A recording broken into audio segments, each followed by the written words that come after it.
ईरानी medium range ballistic missile का video सामने आया है। इजराइल पर हमले का यह वीडियो, मिसाइल में लगा था cluster munition warhead. Munition warhead नीचे गिरते ही खुला। वॉरहेड ने दर्जनों छोटे बॉम्बलेट को बड़े एरिया में फैलाया। कुछ घंटे पहले एक ईरानी medium range ballistic missile MRBM का वीडियो सामने आया, जिसमें एक बड़ा क्लस्टर म्यूनिशन वॉरहेड था और उसने इजराइल पर हमला किया। मिसाइल में एक क्लस्टर म्यूनिशन वॉरहेड था जो नीचे गिरते ही खुल जाता है और दर्जनों छोटे छोटे सबम्यूशन को एक बड़े एरिया में फैला देता है। इस तस्वीर में आप देख सकते हैं, हर सबम्यूशन का अपना एक्सप्लोजिव चार्ज लगभग 2 से 5 किलो का होता है। ये वीडियो जॉर्डन से लिया गया है। ये तस्वीर आप देख सकते हैं कैसे ये जो म्यूशन है ये खुला और इसके सबम्यूशन जो थे वो खुले और उनका अपना जो है अलग अलग रेंज है और उसने अलग अलग जो है वो निशाने भी साधे हैं। ये तस्वीर आप देख सकते हैं। ये ईरान की तरफ से ये सबसे बड़ा प्रहार जो है ये इजराइल पर ये देखा जा सकता है किस तरीके से ये प्रहार किया है। ये एक म्यूशन, और म्यूशन जब खुला वो तो सबम्यूशंस उससे निकले हैं। ये वो तस्वीर आप देख सकते हैं। ये इजराइल पर दागा है और ये तस्वीर बताती है कि किस तरीके से अब जो है ईरान पलटवार तो कर रहा है और ये पलटवार लेकिन ईरान के लिए और थोड़ी मुसीबत का सबब बनते जा रहे हैं, क्योंकि ईरान जहां डटा हुआ है वहीं जो है बाकी यानी US और इजराइल जो हैं वो तो बिल्कुल आर पार के मूड में दिखाई दे रहे हैं। हमारे साथ कर्नल रिटायर्ड शिवदान सिंह रक्षा विशेषज्ञ जुड़ चुके हैं। उनसे भी समझने की कोशिश करते हैं, क्योंकि आज 7वां दिन है इस युद्ध का और अब क्या लग रहा है कि कितना लंबा ये जो ये युद्ध है वो चलने वाला है। सर, बहुत बहुत स्वागत है आपका भारत एक्सप्रेस पर। और अब मैं जानना चाहूँगी, क्योंकि आज है 7वां दिन इस युद्ध का, ईरान पलटवार तो कर रहा है। ईरान ने ये कहा है उनके उप विदेश मंत्री ने कि हम आखिरी गोली तक लड़ेंगे, लेकिन कब तक ईरान के लिए संभव हो पाएगा? देखिए, ये युद्ध जो है सीमाओं पर नहीं लड़ा जा रहा है जैसे हमारे टिपिकल युद्ध लड़े जाते हैं कि सैनिक आमने सामने लड़ते हैं, तो उस युद्ध की कोई सीमा नजर आती है कि इस ऑब्जेक्ट को पार करने के बाद हम युद्ध बंद कर देंगे। तो ऐसा इसमें कोई ऑब्जेक्टिव नहीं है कि फलाने पॉइंट तक पहुंच करके हम युद्ध समाप्त कर देंगे, ये हमारा कब्जा हो जाएगा और ये उनका हम कर लेंगे। इस तरह का नहीं है ये युद्ध। जैसा कि अब तक यूक्रेन में चल रहा है 4 साल से, हमास और इजराइल के बीच में तो लंबा समय चल रहा है, इसी प्रकार से ये युद्ध मिसाइलों से, रॉकेटों से और ड्रोनों से लड़ा जा रहा है। इसकी कोई सीमा नहीं है। और जिस प्रकार से यूक्रेन का विनाश हुआ है, मैं यही सब देख रहा हूं कि ईरान भी उसी तरह के विनाश के कगार पर बैठा हुआ है, क्योंकि यदि ईरान ने ये युद्ध चालू रखा तो इसमें इजराइल और अमेरिका का इतना डैमेज नहीं होगा, क्योंकि इजराइल का ये डिफेंस सिस्टम बहुत स्ट्रॉन्ग है। अमेरिका तक ईरान की मार बहुत मुश्किल होगी, क्योंकि अमेरिका की डिस्टेंस काफी है और अमेरिका का खुद का ये डिफेंस सिस्टम इतना स्ट्रांग है कि वो जितनी जो भी ये कोई बैलिस्टिक मिसाइल वगैरह फायर करेंगे उसको बीच में इंटरसेप्ट कर लेगा। और सबसे ज्यादा नुकसान यदि किसी का होगा तो ईरान का होगा, क्योंकि ईरान इतना वेल प्रिपेयर्ड नहीं है जो कि इजराइल और अमेरिका दोनों के जो हवाई हमले हैं या जो इस तरह के हमले हैं उनको नाकाम कर सके। इसी कारण से ईरान में इतना नुकसान हुआ है और ईरान बर्बादी के कगार पर बैठा हुआ है। इसलिए जितनी जल्दी ये युद्ध ईरान समाप्त कर देगा उतनी जल्दी उसकी जो बर्बादी रुकेगी। अन्यथा ईरान का जो जितना भी आज तक प्रोग्रेस हुई है, जितना भी उसका जो संसाधन है आर्थिक व्यवस्था के, कई साल पीछे ईरान चला जाएगा, कई साल पीछे ईरान चला जाएगा अगर ईरान अब भी नहीं मानता है, समझता है। लेकिन मुझे तो लगता है कि अब जो ये जो युद्ध चल रहा है, अब ये सीधे सीधे ईरान के लिए तो एक ईगो क्लैश जो है वो हो चुका है, क्योंकि ईगो उसका हर्ट हुआ है। खामेनेई की मौत के बाद लीडरशिप ईरान के पास है नहीं। भले ही मुस्तफा खामेनेई को लीडर बनाया गया है, लेकिन वो लीडरशिप नहीं है ईरान के पास। और ईरान डायरेक्ट अटैक कहाँ कर रहा है? ईरान ने तो खाड़ी देशों को निशाना बनाया है, वहाँ पर सर ईरान अटैक कर रहा है। तो डायरेक्ट करने की हिम्मत नहीं, अमेरिका की रेंज दूर हो जा रही है। और अगर कर भी देता है, आप 1% मान लें, तो जैसा कि आपने कहा कि अमेरिका तो अपने आप में सशक्त है, इजराइल से तो लड़ ही लेता ईरान, लेकिन जब US का साथ इजराइल को मिल गया तो फिर ईरान के लिए तो बहुत ही मुश्किल है। यानी कि अगर ईरान सर अभी भी नहीं समझता तो अपने देश के लोगों के लिए वो बड़ी मुसीबत पैदा कर देगा। देखिए, जिस तरह से जेलेंस्की ने यूक्रेन को बर्बाद करा लिया, या जिस तरह गाजा स्ट्रिप बिल्कुल प्लेन हो चुकी है, उसके लिए अंतर्राष्ट्रीय सहायता मांगी जा रही है, उसको दोबारा से उसका विकास करने, उसको सेटल करने के लिए। वहां के जो जितने भी नागरिक हैं सब माइग्रेट कर चुके हैं, सब जा चुके हैं और दूसरे देशों में शरणार्थी बन चुके हैं। इसी प्रकार से यूक्रेन का काफी जो जनता है वो शरणार्थी बन के दूसरे देशों में जा रही है। ये कारण इसलिए हुआ है कि जेलेंस्की ने भी कभी रियलाइज नहीं किया कि कितना विनाश के मार्ग पर मैं बैठा हूं रूस से युद्ध लड़ करके। रूस जैसी महाशक्ति से युद्ध लड़ा था उसने। वही हाल ईरान का हो रहा है।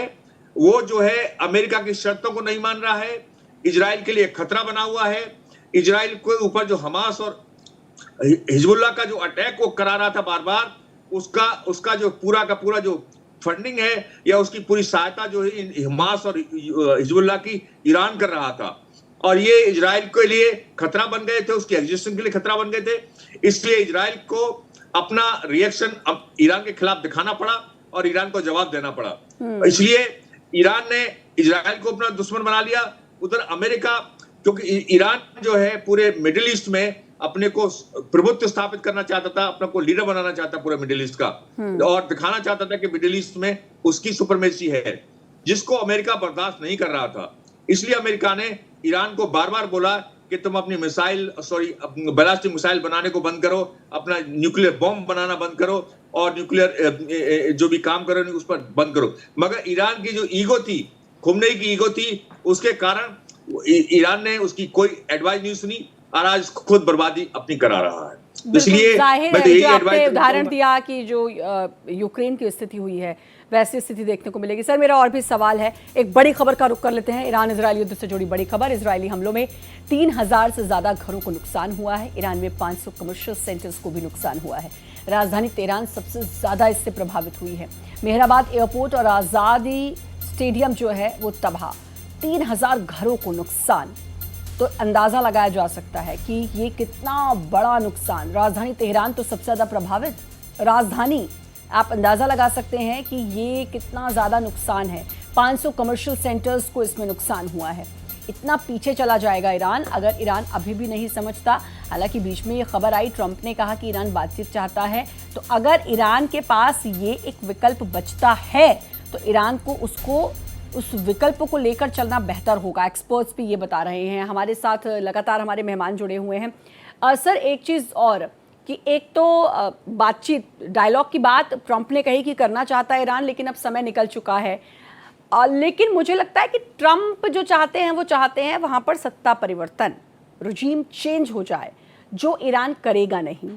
हालांकि अगर आप कायदे से देखें, नियमों के हिसाब से देखें, तो ये ट्रंप नहीं कर सकते कि वहाँ पर कह सकते कि किसकी सत्ता रहनी चाहिए या किसकी सत्ता नहीं रहनी चाहिए।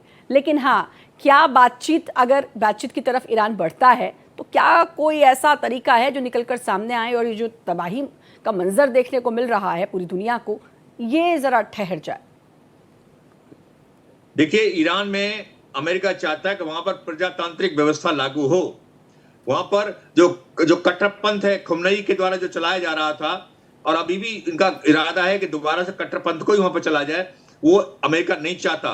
क्योंकि कट्टरपंथी सरकार जो है वो कभी भी अमेरिका के साथ अपने रिलेशन उतने अच्छे नहीं करेगी जितना कि एक नॉर्मल डेमोक्रेटिक इलेक्टेड सरकार करेगी। जाहिर है। क्योंकि 79 से पहले अमेरिका के रिलेशन ईरान के साथ बहुत अच्छे थे, मगर जब से कट्टरपंथी सरकार वहां बनी है तब से ईरान जो है अमेरिका के साथ उसका रिलेशन खराब हुए हैं। तो इसलिए इस जो व्यवस्था है वो ईरान को बदलनी पड़ेगी, और इसके लिए उन्हें वादा करना पड़ेगा अपनी टॉक्स में कि हम इसके बाद प्रजातांत्रिक व्यवस्था ईरान में लागू करेंगे, और जो भी अमेरिका की शर्तें हैं उनको मानना पड़ेगा, तभी जाकर के ये तबाही रुकेगी। अदरवाइज मैंने जैसा पहले भी कहा है, इजराइल और अमेरिका पर ज्यादा असर नहीं पड़ेगा। इसका पूरा का पूरा विनाश केवल ईरान में होगा। और जिस प्रकार से यूक्रेन 35 से 40 साल पीछे चला गया है, उतना ही ईरान भी उसी प्रकार से 35 से 40 साल पीछे चला जाएगा विकास के क्षेत्र में। बहुत बहुत परेशानी हो जाएगी अगर ईरान ये नहीं समझता है। सर, मैं आऊंगी, भारत की बात भी करूंगी कि भारत को इस बीच एक बड़ा फायदा हुआ है। सवाल मेरा रहेगा आपसे, लेकिन एक बड़ी खबर का इस बीच रुख कर लेते हैं। महायुद्ध के बीच एक बड़ी खबर इस वक्त की आपको बता दें, सईद खतीबजादे का बड़ा बयान आया है। ईरान के डिप्टी विदेश मंत्री हैं खतीबजादे। का यूएस पर तीखा हमला और उन्होंने कहा ये हमारे अस्तित्व की लड़ाई है। शतरंज की सोच रहा है ईरान। जंग के बीच ईरान के डिप्टी विदेश मंत्री सईद खतीबजादे ने नई दिल्ली के रायसीना डायलॉग में बोलते हुए यूएस पर तीखा हमला किया। उन्होंने मौजूदा लड़ाई को ईरान के लिए अस्तित्व की लड़ाई बताया। खतीबजादे ने ईरान की लीडरशिप के बारे में डोनाल्ड ट्रंप की बातों का मजाक उड़ाया और कहा कि यूएस प्रेसिडेंट ईरान का लीडर अपॉइंट करना चाहते हैं, लेकिन वो न्यूयॉर्क के मेयर को भी अपॉइंट नहीं कर सकते। उन्होंने आगे कहा कि वॉशिंगटन लड़ाई और अमेरिकन फुटबॉल की सोच से देख रहा है, वहीं ईरान शतरंज की तरह सोच रखता है।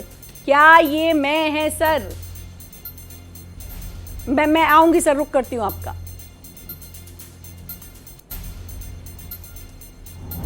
America started attacking us from all those countries on June 12th, and also before that by assassinating General Soleimani and the others. When we talked to them, they said that this is under U.S. jurisdiction. We don't have any control over them, and we are trying to not let them to use our territory. But just let me know, 5,000-kilometer range raider in Doha or Fifth Fleet of United States in Bahrain, they are for fishing in the Persian Gulf. When they are starting launching 500-kilometer precision missile from surrounding area of Iran, 500 kilometers. It has been launched, and they are launching right now from different countries surrounding Iran. तो अब सुना आपने जो Iran के उप विदेश मंत्री हैं उनका बयान, और उन्होंने कहा कि भाई हम शतरंज की तरह सोच रहे हैं और वो फुटबॉल गेम की तरह सोच रहा है। सर, मैं आपसे जानना चाहूँगी, ये मैं है कि जो कह रहा है ईरान की, वो तो एक फुटबॉल गेम की तरह इस पूरे युद्ध को सोच रहे हैं और हम शतरंज की तरह जो है वो चाल समझ कर चल रहे हैं, ऐसा लग तो नहीं रहा। देखिए, जैसा मैंने पहले भी कहा है, जब तक ईरान में फंडामेंटलिस्ट सरकार रहेगी, इस्लामिक जो फंडामेंटलिस्ट सरकार है, तब तक ईरान में ये उनकी जो मैं है ये कम नहीं होगी, क्योंकि उनको ये रियलाइज नहीं हो रहा कितना विनाश होगा, कितना जो जनता मारी जा रही है, उनको ये रियलाइज होता ही नहीं है, क्योंकि वो इस प्रकार की जो फंडामेंटलिस्ट जो सोच वाले वो लोग होते हैं, वो केवल ये चाहते हैं कि केवल उनकी फंडामेंटलिस्ट जो आइडियोलॉजी है, केवल वही एक्शन में रहे। तो इसलिए ये फंडामेंटल आइडियोलॉजी के कारण ही ये अमेरिका के साथ अपने रिलेशन इंप्रूव नहीं कर रहे हैं। और ये जो उनका स्टेटमेंट है कि वो फुटबॉल की तरह सोच रहे हैं, फुटबॉल की तरह तो सोचेंगे, क्योंकि या तो गोल है या गोल नहीं है। तो वो अपना गोल यही करना चाहते हैं कि ईरान को ये बताना चाहते हैं, ईरान को इतना बर्बाद करना चाहते हैं कि जो वो घुटनों पर आ जाए और अपने गलती को माने और जो ये अमेरिका चाहता है वो करे। मगर ये शतरंज की खेल चाल की बात जो कर रहे हैं वो यही है कि हम उसका उल्टा उसके बेसिस को खराब कर देंगे, क्योंकि शतरंज तो क्या ईरान की स्थिति विनाश काले विपरीत बुद्धि वाली हो चुकी है? बिल्कुल, ये कहा जा सकता है। बड़ी खबर का रुख कर ले। ईरान नेवी का सबसे बड़ा जहाज IRIS मकरान तबाह कर दिया है। अमेरिका ने इसको तबाह किया। अमेरिकी हमले में IRIS मकरान तबाह। ईरान नेवी का मोबाइल बेस था मकरान और होमपोर्ट से लंबी दूरी पर हमला करने के लिए इसको बनाया गया था। ये जहाज 230 मीटर लंबा था और इसमें लगभग 1 दर्जन हेलीकॉप्टर, बड़ी संख्या में ड्रोन, फ्यूल, लॉजिस्टिक स्टोरेज के लिए एक बड़ा फ्लाइट डेक था और ये बार बार सप्लाई के बिना लंबे समय तक तैनाती के लिए एक फ्लोटिंग बेस के तौर पर काम कर सकता था। और हमारे साथ लगातार मेहमान भी जुड़े हुए हैं। सर, मैं आपसे जानना चाहूँगी, एक तो ये बड़ा हमला जिसका हम बार बार जिक्र कर रहे हैं कि ईरान अभी भी गलती कर रहा है, ईरान को समझ जाना चाहिए। हालांकि विनाशकाले विपरीत बुद्धि वाली स्थिति जो है वो ईरान की हो चुकी है। इस बीच भारत को कच्चा तेल खरीदने के लिए रशिया से खरीद सकता है। अमेरिका ने एक एक्स्ट्रा 1 महीने की छूट दी है इस युद्ध के बीच। तो मतलब जो तेल वाली दिक्कत थी, जो सवाल सबके मन में कौन रहा था कि भारत पर कैसे असर पड़ेगा, तो सबसे पहला जो चीज़ थी वो तेल का था। अब उसमें 1 महीने की छूट तो मिल गई है। देखिए, अमेरिका ने रियलाइज किया कि तेल की दिक्कत के कारण हो सकता है विश्व के देश मेरे खिलाफ हो जाएं और अमेरिका के ईरान के साथ सिंपैथी जाहिर करें। इसलिए उसने इसको पहले ही क्लियर कर दिया है कि आप बिल्कुल फ्री हैं, आप रूस से तेल खरीदें और इस युद्ध का आपके तेल पर असर नहीं पड़ेगा। और उसने 1 महीने का इसलिए दिया है कि उसको एक्सपेक्टेड है कि 1 महीने में ये युद्ध समाप्त हो जाएगा उसके बाद स्थिति नॉर्मल हो जाएगी। तो इसलिए ये स्थिति, ये जो तेल का जो छूट दी गई है, ये सोच के दी गई कि अमेरिका का क्रिटिक ना बने बाकी देश जो कि इधर से मिडिल ईस्ट से तेल लेते थे, उनको सप्लाई जाती थी। क्योंकि हॉर्मोज के ऊपर ईरान ने रेस्ट्रिक्शन लगा दी है, जो वहां से हॉर्मोज के जो स्ट्रेट है, ये भी ईरान को एक करारा तमाचा दिया है कि उसने हॉर्मोज को पे जो पाबंदी, उसको बंद कर दिया, धमकी दे दी आग लगा देंगे कोई जहाज गुजरा। तो अमेरिका ने कहा कि भाई हम ऐसा कर लेते हैं वाया रशिया, जो भारत तो कम से कम तेल ले ही लेगा। तो एक ये भी कहीं ना कहीं ये स्ट्रेटजी है अमेरिका की, ये कहा जा सकता है। और यहाँ पर भी काफी अच्छा वेल प्लेड अमेरिका यहाँ पर दिख रहा है। सर बहुत अच्छी, बहुत जी जी जी, बस कुछ सेकंड है मेरे पास जी। हर तरह से तैयार है अमेरिका, हर तरह की प्लानिंग है उसके पास, क्योंकि अमेरिका महाशक्ति है। उसने हर तरह के ऑप्शंस की प्लानिंग की हुई है, इसलिए उसने फौरन एक्शन लिया और स्टेटमेंट दे दिया कि आप रूस से खरीदें। तो इसलिए मैं यही कहूंगा मानवता के रक्षा के लिए कि ईरान को इस वक्त अमेरिका की शर्तों को मान लेना चाहिए, और कोई मान लेना चाहिए कि अमेरिका महाशक्ति है, उसके साथ वो टिक नहीं पाएगा, विनाश ही होगा। मतलब और थोड़ा सा सोचना समझना चाहिए अब ईरान को, क्योंकि अब 7वां दिन हो चुका है। जितना लंबा खींचेगा उतना ईरान का और ज्यादा नुकसान होगा। बहुत बहुत शुक्रिया सर आपका भारत एक्सप्रेस के साथ जुड़ने के लिए, इतनी अच्छी जानकारी हमसे साझा करने के लिए।